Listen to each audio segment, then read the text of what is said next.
నమస్కారం. ఇది సంగతికి స్వాగతం. అమరావతి 6 కోట్ల ఆంధ్రుల ఆశల సౌధం, భావితరాల భవిష్యత్ నిర్దేశని. అందుకే రాష్ట్ర నాయకత్వం రాజధాని నిర్మాణంలో ప్రతి అంకం ప్రతిష్టాత్మకంగా భావిస్తోంది. కొన్నాళ్ల క్రితం భూమి పూజ ఘనంగా నిర్వహించిన సర్కారు శంకుస్థాపన మహోత్సవాన్ని కన్నుల పండుగగా చేసేందుకు సన్నాహాలు చేస్తోంది. ప్రధాని సహా వివిధ దేశాల రాయబారులు, ఆయా రాష్ట్రాల ముఖ్యమంత్రులు, ఇంకెందరో అతిరథ మహారథులు హాజరు కానున్న తరుణంలో కనీ విని ఎరగని రీతిలో వాళ్ళకి ఆతిథ్యం ఇవ్వనుంది. రాజధాని కోసం భూములిచ్చిన అన్నదాతలను సారెతో సమున్నతంగా గౌరవించుకుంటోంది. వాళ్ళ కోసం ప్రత్యేక వేదిక సిద్ధం చేసి అగ్రతాంబూలం అందిస్తోంది. 22న అంగరంగ వైభవంగా సాగనున్న అమరావతి శంకుస్థాపన కార్యక్రమ ఏర్పాట్లను వివిధ కమిటీల ద్వారా ప్రభుత్వం ఎప్పటికప్పుడు సమీక్షిస్తోంది. సుమారు 1,50,000 మంది అతిథులు హాజరయ్యే ఈ కార్యక్రమానికి భద్రతా ఏర్పాట్ల విషయంలోనూ ఎక్కడా రాజీ పడకుండా సన్నద్ధమవుతోంది.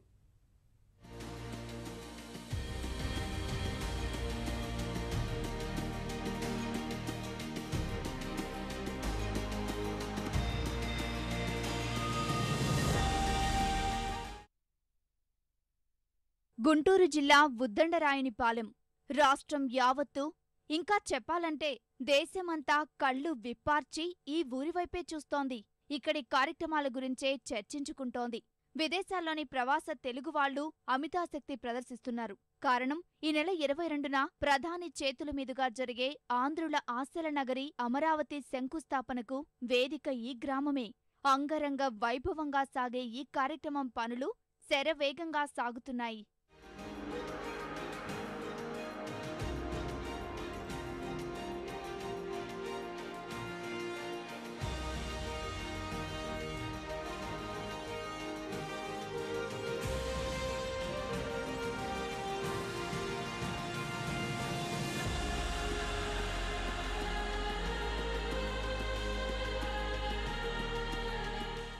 ఒకటి కాదు, రెండు కాదు, పదుల సంఖ్యలో ట్రాక్టర్లు, బుల్డోజర్లు, ప్రొక్లైన్లు, లారీలు అక్కడి పల్లెదారులపై పరుగులు తీస్తున్నాయి. కొన్ని వందల మంది శ్రామికులు రాత్రింబవళ్లు స్వేదం చిందిస్తున్నారు. అధికారులు నిరంతర పర్యవేక్షణ సాగిస్తున్నారు. భద్రతా సిబ్బంది కంటికి రెప్పలా ఆ ప్రాంతాన్ని కాపలా కాస్తున్నారు. సాగుతున్న పనులు చూసేందుకు తండోపతండాలుగా ప్రజలు వస్తున్నారు. అమరావతి శంకుస్థాపన కార్యక్రమాన్ని ప్రభుత్వం ఎంత ఘనంగా నిర్వహించాలని భావిస్తోందో చెప్పడానికి ఇక్కడ జరుగుతున్న పనులే నిదర్శనం. ఒక అద్భుతమైన సినీ కావ్యాన్ని తీర్చిదిద్దడానికి ఎంతగా శ్రమిస్తారో ఇక్కడ వేదిక నిర్మాణం, ఇతరత్రాలు ఆ రీతినే సాగుతున్నాయి. శంకుస్థాపన ప్రాంగణం వెనుక ప్రధాని, భద్రతా సిబ్బంది కోసం 3 హెలిప్యాడ్లు ఏర్పాటు చేస్తున్నారు. ఈ ప్రాంతానికి కొంచెం దూరంలో మరో 5 హెలిప్యాడ్ పనులు ప్రారంభించారు. అంతలా రానున్నారు దేశ విదేశీ ప్రముఖులు. మరి ప్రధాని, స్వదేశీ విదేశీ రాయబారులు, ప్రముఖులు, పారిశ్రామికవేత్తలు, ప్రజాప్రతినిధులు సుమారు 700 మంది ఆసీనులయ్యేలా 3 వేదికలు తీర్చిదిద్దుతున్నారు. ప్రధాన వేదికకు అనుబంధంగా మరో 2 వేదికలు ఉంటాయి. ప్రధాన వేదిక పక్కనే పూజాధికాల నిర్వహణకు యాగశాల ఏర్పాట్లు ముమ్మరంగా సాగుతున్నాయి. వీటన్నింటికీ ముందు శంకుస్థాపన ఫలకం నిర్మిస్తున్నారు. ప్రధాన వేదికకు ముందే సాంస్కృతిక ప్రదర్శనల కోసం ప్రత్యేక వేదిక రూపొందిస్తున్నారు. ఎండలు మండిపోతున్నందున వేడి తీవ్రంగా ఉన్నా, వర్ణుడు ఆశీర్వదించి వర్షం కురిపించినా వచ్చిన ప్రజలు ఇబ్బందులు పడకుండా రెయిన్ ప్రూఫ్ టెంట్లు వేస్తున్నారు.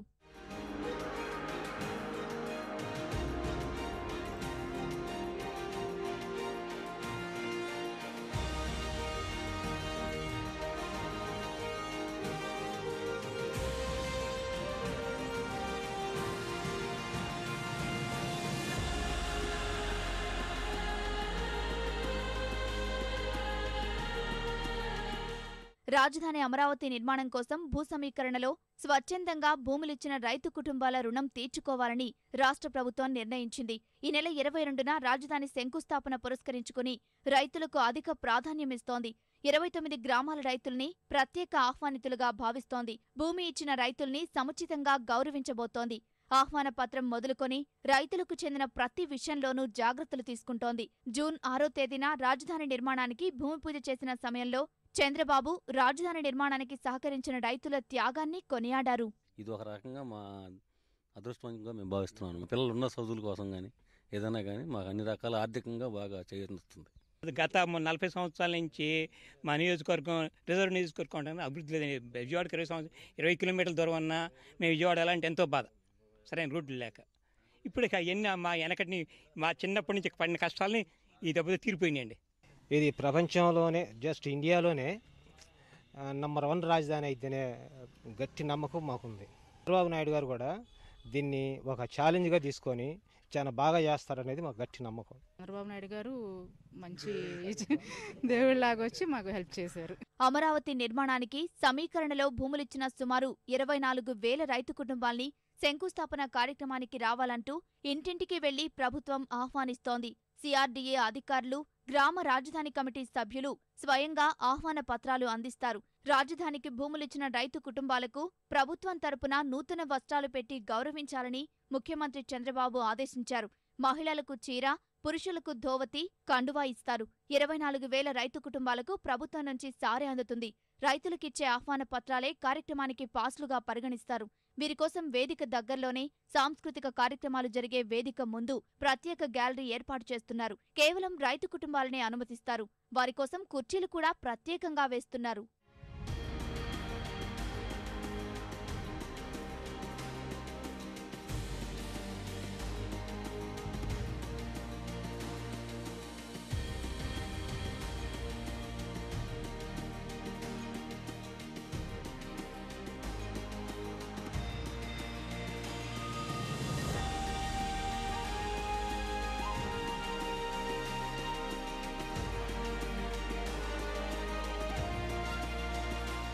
ఆల్రెడీ గవర్నమెంట్ నిర్ణయం ప్రకారము మన గుంటూరు కలెక్టర్ గారు వారందరితో కూడా సంప్రదించి మనకి గవర్నమెంట్ నిర్ణయించినటువంటి బట్టలు కానీ లేకపోతే వాళ్ళకి సీటింగ్ సెపరేట్ ఎన్క్లోజరు, దాంట్లో ముఖ్యులందరికీ కూడా సెపరేట్గా ఎన్క్లోజర్ అవన్నీ కూడా ఏర్పాటు చేస్తున్నారు. ఎప్పటి నుంచి ఇన్విటేషన్స్ పంచే అంటే వాళ్ళని సంప్రదాయబద్ధంగా ఆహ్వానించే అవకాశం ఉంటుంది? అది ఆల్రెడీ కలెక్టర్ గుంటూరు మాట్లాడుతున్నారు. అది మనకి బహుశా 2-3 రోజుల్లో అదంతా కార్యక్రమం మొదలవుతుంది. 20 ఎకరం ఇచ్చామండి రాజధాని సమీకరణకి. చాలా బాగుంది, హ్యాపీగా ఉన్నాం. అది ఆయన చేసే అభివృద్ధి కార్యక్రమాలు ఎంతో గొప్పవి. ఆయన వల్ల అయ్యే కానీ ఇంకెవరు వచ్చే మాట ఇక్కడి నుంచి వచ్చేది కాదు, మనసులో నుంచి వచ్చే మాట మనస్ఫూర్తిగా చెబుతున్నాం. మేము అందరం లేడీస్ అందరం కలిసి మా గ్రామంలో ఉన్న వాళ్ళందరం కలిసి శంకుస్థాపన దగ్గరికి పొలాలు ఇచ్చిన వాళ్ళకి బట్టలు ఇస్తామని చెప్తున్నారు. ఆ బట్టలు కట్టుకొని మేము ఆ మీటింగ్ అందరం కలిసి వెళ్ళాలని మేము ముందరగానే మా ఇంట్లో పండగలాగే ఫీల్ అవుతున్నాం, మా ఇంట్లో ఫంక్షన్ లాగే ఫీల్ అవుతున్నాం. రాజధాని గ్రామాల రైతుల్ని వేదిక వద్దకు తీసుకొచ్చేందుకు ప్రత్యేక వాహనాలు ఏర్పాటు చేసే అవకాశం ఉంది. ఎక్కడో వేదికకు దూరంగా వాహనాలు నిలిపివేసి కిలోమీటర్ల మేర నడిపిస్తున్నారని రైతులు వ్యక్తం చేసిన ఆందోళన పట్ల ప్రభుత్వం సానుకూలంగా స్పందించింది. రైతులతో పాటు కార్యక్రమానికి వచ్చే ప్రజలు ఎవరూ కూడా 300 మీటర్ల కంటే ఎక్కువ దూరం నడవాల్సిన అవసరం లేకుండా ఏర్పాట్లు చేస్తామని ప్రకటించింది.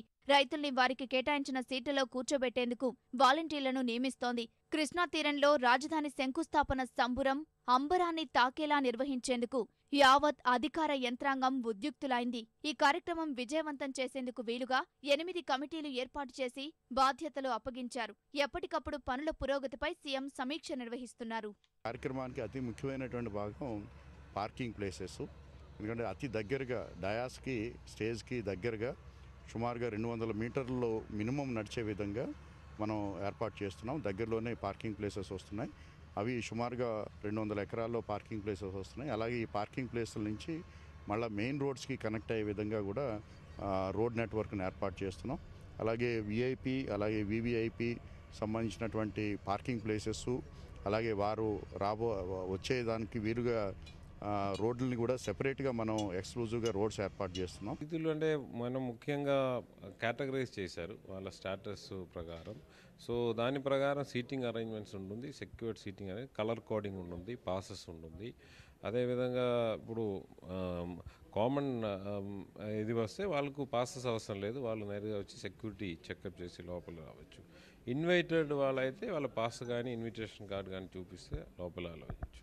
శంకుస్థాపన ప్రాంగణం, కరకట్ట రోడ్డు విస్తరణతో పాటు మరో 6 అప్రోచ్ రోడ్ల నిర్మాణ పనులు శరవేగంగా సాగుతున్నాయి. గగనతలం నుంచి ఈ పనుల పురోగతిని పరిశీలించిన బాబు నేరుగా వీటి పరిశీలనకు ఎప్పుడైనా రావచ్చనే సమాచారంతో యంత్రాంగం మరింత పరుగులు తీస్తోంది. భద్రతాపరంగా చేపడుతున్న పనుల్ని రాష్ట్ర డీజీపీ జేవీ రాముడు, అధికార యంత్రాంగం చేస్తున్న సన్నాహక చర్యలు రాష్ట్ర ప్రభుత్వ ప్రధానాధికారి ఐవైఆర్ కృష్ణారావు స్వయంగా పరిశీలించారు. శంకుస్థాపన కార్యక్రమం మధ్యాహ్నం 12 గంటల నుంచి 2:30 గంటల వరకు జరుగుతుంది. అంతకు 3 గంటల ముందు నుంచి సాంస్కృతిక కార్యక్రమాలు జరుగుతాయి. ఈ నెల 18 నుంచి ప్రత్యేక భద్రతా బలగాలు, ఎస్పీజీ బృందాలు ప్రాంగణాన్ని ఆధీనంలోకి తీసుకోబోతున్నారు. ఈ నెల 20, 21వ తేదీల్లో గన్నవరం విమానాశ్రయం నుంచి ఉద్దండరాయునిపాలెం వరకు రిహార్సల్స్ నిర్వహణకు పోలీసు అధికారులు సన్నాహాలు చేస్తున్నారు. హెలికాప్టర్లలో ప్రముఖులు శంకుస్థాపన వేదికకు హాజరు కాబోతున్నా ఒకవేళ రోడ్డు మార్గంలో తీసుకురావాల్సి వస్తే అందుకు తగిన సన్నద్ధత కోసం ఈ ఆలోచనలు చేస్తున్నట్లు పోలీసు ఉన్నతాధికారులు పేర్కొంటున్నారు. కోట్లాది ప్రజల కలల అమరావతి శంకుస్థాపన మహోత్సవాన్ని కలకాలం గుర్తుండేలా నిర్వహిస్తోంది రాష్ట్ర ప్రభుత్వం. నా భూతో నా భవిష్యత్ అన్నట్లుగా సరికొత్త చరిత్రకు నాంది పలుకుతోంది. ప్రజా రాజధాని నిర్మాణంలో ప్రతి ఒక్కరిని భాగస్వాములు చేస్తోంది. పంచభూతాలతో మనిషికి ఉన్న బంధాన్ని మరింత బలోపేతం చేసేలా అందరినీ అభివృద్ధిలో ఐక్యం చేసే సంకల్పానికి పూనుకుంది. అంతరాలకు అతీతంగా ప్రజలందరినీ జీవనది గోదావరితో మహాపుష్కరాలతో మమేకం చేసిన ప్రభుత్వం ఇప్పుడు అమరావతి నిర్మాణంలోనూ అదే స్ఫూర్తిని ఆకాంక్షిస్తోంది. చెట్టు, పుట్ట, గాలి, నీరు జనరాజధానికి జయహో అనేలా ఘనంగా ప్రతి మదిని తట్టి లేపుతోంది. ఊరువాడ ఉద్యమంలా మన అమరావతి, మన ఊరు, మన మట్టి నినాదాన్ని ప్రతిధ్వనింపజేస్తోంది. అన్ని మతాల వారి ఆశీస్సులు కోరుకుంటోంది.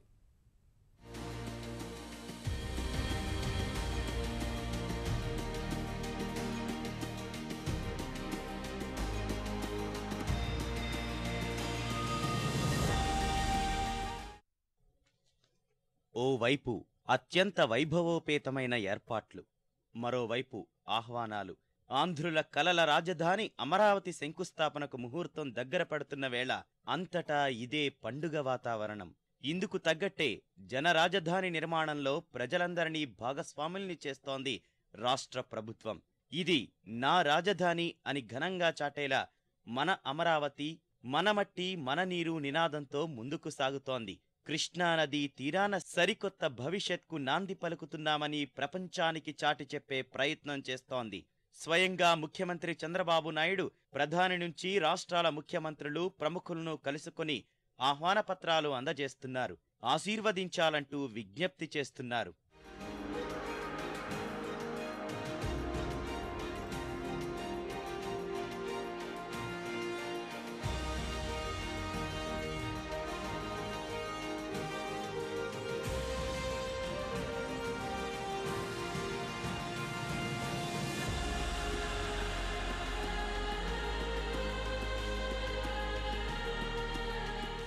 పదమూడు జిల్లాల్లోని ప్రజలను ఈ శుభ సంకల్పంలో భాగస్వామ్యులు చేస్తోంది ప్రభుత్వం. మన అమరావతి, మన మట్టి, మన నీరు కార్యక్రమంగా ప్రతి ఒక్కరిని ఇందులో పాలు పంచుకునేలా చేస్తోంది. రాజధాని శంకుస్థాపన ప్రక్రియలో ఈ కార్యక్రమాన్ని సాధారణాంశంగా కాకుండా వేదాలు, పురాణాలు చెబుతున్న ప్రకారం మన ఆచారాలు, సంప్రదాయాల్లో కీలక క్రతువుగా భావిస్తోంది. వైఖానస ఆగమ శాస్త్రం ప్రకారం అన్ని గ్రామాల్లో మట్టి, జలాన్ని సేకరించడం వెనుక గొప్ప శక్తి దాగి ఉందంటున్నారు పండితులు. అన్ని మతాచారాలకు అనుగుణంగా పూజలు, ప్రార్థనలు చేయడం ద్వారా కొత్త రాజధాని నిర్మాణానికి ఏ ఆటంకాలు కలగకుండా మహాశక్తి ప్రసాదితమవుతుందనేది పండితుల మాట. రాష్ట్రంలోని 13 జిల్లాల్లో అన్ని గ్రామాలు, పట్టణాల నుంచి పుట్టమట్టిని, నీటిని శాస్త్రోక్తంగా సేకరించి పంపాలని ప్రభుత్వం సూచించింది. ఈ ధర్మం ప్రాతిపదికగా రాజు ప్రవర్తించాలి. ఏమిటి ఆ ప్రాతిపదిన? ఆ ప్రాతిపదిక ఏమిటి అని నిర్ధారణ చేసి ఈ జలాలను, ఈ మట్టిని రాష్ట్రంలో ఉన్న అన్ని పట్టణాల నుంచి తీసుకురమ్మన్నారు. ఆపోవా ఇదగుం సర్వం విశ్వ భూతాన్యాపః ప్రాణావా ఆపః పశవ ఆపః అన్నమాపః అమృతమాపః సమ్రాడాపః విరాడాపః స్వరాడాపః ఛందాగుస్యాపః జ్యోతిగుస్యాపః సర్వా దేవత ఆపోభూర్భువస్సు వర ఆపవోం అని వేదం చెప్తోంది. ఈ జలం నుంచినే సమస్తమైనటువంటి దేవతలు ఉద్భవించారు. దీంట్లో సందేహం ఏం లేదు. ఇది వేదం చదివిన ఎవరికైనా తెలుస్తుంది. అయితే ఈ జలాలను అక్కడెక్కడో అనంతపురంలో ఉన్నటువంటి జలం తీసుకురావడం ఎందుకు, ఇక్కడెక్కడో కాళహస్తిలో ఉన్న జలం ఎందుకు తీసుకురావాలి అంటే ఆ గ్రామానికి ఒక దేవత ఉంటుంది. ఆ గ్రామ దేవత ఆశీస్సులతో పాటుగా అక్కడి జలాన్ని కూడా తీసుకుని రావడం వల్ల ఆ ప్రజ కూడా సుభిక్షంగా ఉండాలి. ఇది కాన్సెప్ట్. జలాన్ని కలశంలో నింపి మట్టిని పచ్చని వస్త్రంలో ఉంచి గ్రామాల్లో ప్రదర్శనలు నిర్వహించి హారతులివ్వాలనేది ప్రభుత్వ ఆదేశం. ప్రభుత్వ ప్రణాళికలకు అనుగుణంగానే ఈ నెల 13 నుంచి రాష్ట్రమంతా మనమట్టి మన నీరు కార్యక్రమం భారీ స్థాయిలో ప్రారంభమైంది. ప్రజలు సైతం స్వచ్ఛందంగా ఇందుకు జత కలుస్తున్నారు. రాజధాని శంకుస్థాపనకు మేము సైతం అంటూ ముందుకు సాగుతున్నారు.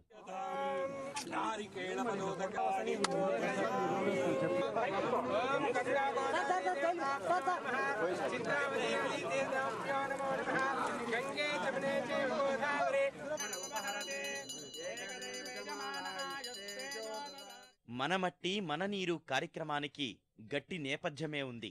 పంచభూతాల్లో భూమి ప్రధానమైతే జలం ద్వితీయం. ఈ రెండు ప్రాణికోటికి జీవనాధారమే. మృతికా సంగ్రహణం ప్రకారం పంచభూతాల్లో ప్రధానమైన ఓ భూమాత శ్యామవర్ణంతో సర్వాభరణాలతో ఎప్పుడూ ప్రసన్నంగా ఉంటూ తనపై ఉండే జీవరాశులను ప్రాణికోటిని ఎల్లవేళలా కాపాడుతూ శక్తిని ఫలాన్ని అందించాలని, నిత్యం లక్ష్మీ కటాక్షం ప్రసాదించాలని ప్రార్థించాలి. ప్రస్తుతం రాజధాని నిర్మాణానికి శంకుస్థాపన జరుగుతున్న తరుణంలో అణువణువు కలిసిన భూదేవి అనుగ్రహం తప్పనిసరిగా ఉండాలనేది ప్రభుత్వ ఆలోచన. ఎప్పుడూ సహనంతో ఉండే భూమాతను మేధినీదేవిగా పూజించడం మనకున్న ఆనవాయితీ.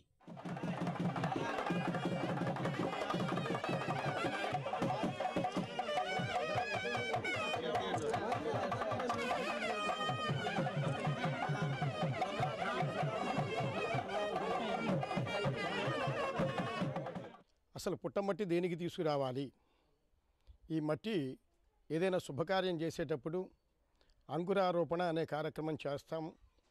ఆ అంకురారోపణకి పుట్ట నుంచి సేకరించినటువంటి మట్టిని భూదేవిని అక్కడ అర్చించటం, అలంకరించటం, అమ్మవారి అనుగ్రహంతో ఆ పుట్ట నుంచి మట్టి తీసుకొని ఆ మట్టిలో నవధాన్యాలు వేసి మనం శుభకార్యాన్ని ప్రారంభిస్తాం.